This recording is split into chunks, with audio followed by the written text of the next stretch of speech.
और वहीं केंद्रीय मंत्री शिवराज सिंह चौहान ने भी चिट्ठी लिखी है, पत्र लिखा है दिल्ली की मुख्यमंत्री आतिशी को, और इस पत्र के जरिए किसानों की स्थिति ठीक नहीं है। उन्होंने चिंता जाहिर की है। आम आदमी पार्टी की सरकार किसानों के प्रति बेहद उदासीन है। किसानों के लिए आम आदमी पार्टी की सरकार की कोई संवेदना नहीं है।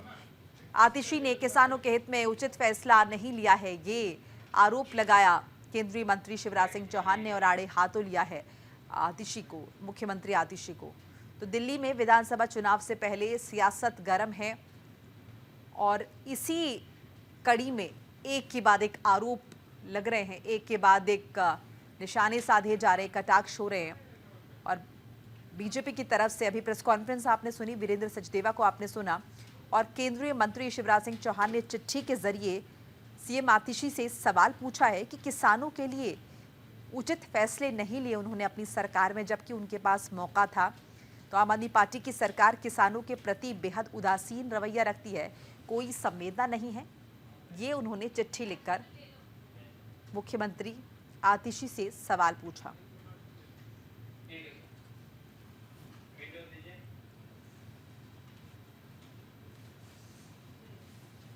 तो आपको चिट्ठी की वो प्रति भी दिखा रहे हैं स्क्रीन पर, जिसके जरिए केंद्रीय मंत्री शिवराज सिंह चौहान ने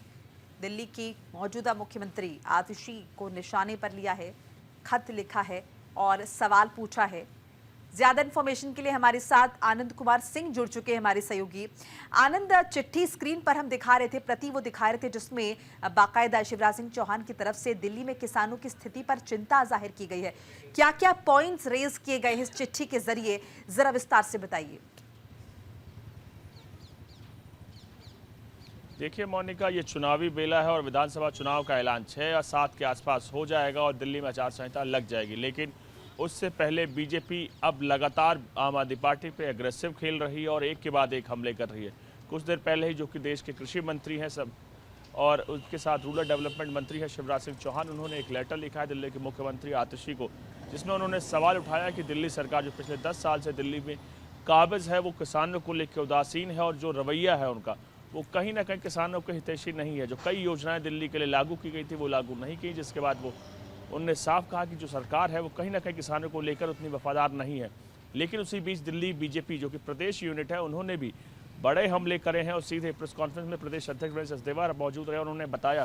कि कैसे कई सांसद, जिसमें संजय सिंह कुछ दिन पहले प्रेस कॉन्फ्रेंस किया था, उन्होंने उसमें बताया था कि मेरी धर्मपत्नी का ये लोग टिकट कटवाना चाहते हैं, जहाँ पर आज प्रदेश अध्यक्ष बीजेपी वीरेंद्र सचदेवा ने साफ तौर पर सामने रखा कि उनके 2 वोटिंग राइट है, जहां एक सुल्तानपुर जो कि उनके मूल स्थान है वहां से आते हैं सुल्तानपुर से, तो वहां पर भी वोटिंग के लिए उन्होंने वोटर लिस्ट में नाम है, और दिल्ली में भी, जो कि ये पूरी तरह से गलत है। और उसके साथ उन्होंने तमाम अलग अलग मेयर तक के रखे कि मेयर की धर्मपत्नी के भी 2 वोटिंग स्टेशन हैं, 2 अलग अलग जगह वो वोट डालते हैं, जिसको लेकर लगातार सवाल उठ रहे हैं। और उन्होंने बताया कि कहीं ना कहीं जो मेयर हैं वो दिल्ली के प्रथम नागरिक हैं, उनकी जिम्मेदारी होती है और वो जब खुद ही उसकी अवहेलना करें तो आप खुद समझ सकते हैं कि दिल्ली में सवाल के बाद इस सवाल के बाद क्या सवाल चुनाव आयोग पर भी नहीं उठता है?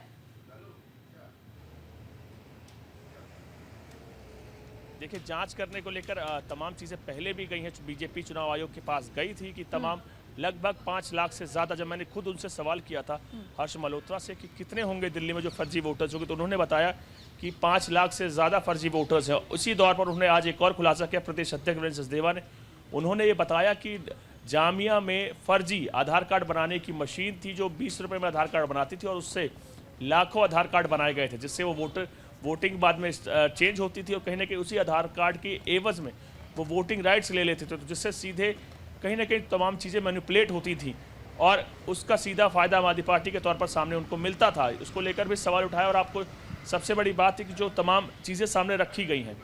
उसको लेकर चुनाव आयोग पर भी सवाल उठता है कि कैसे एक व्यक्ति 2 जगह पर वोटिंग राइट्स चला रहा है, कैसे 2 जगह वोट डाल रहा है, जो कि आपको देखना समझना होगा। जो भारत की परिकल्पना है, जो डेमोग्राफी है, या कहें भारत का जो कॉन्स्टिट्यूशन है,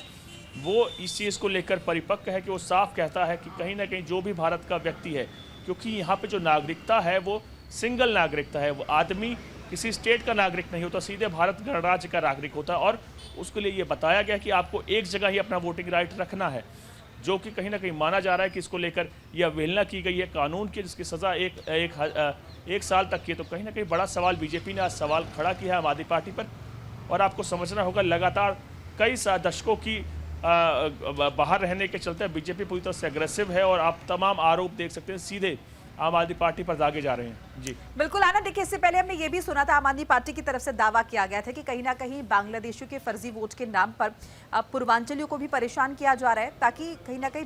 बीजेपी जो है आम आदमी पार्टी का वोट काट सके। देखिए, वेरीफाई करने को लेकर पहले भी बीजेपी कंप्लेन कर चुकी है और जो बाहर से आए हैं घुसपैठियों को लेकर वो मुद्दा है घुसपैठी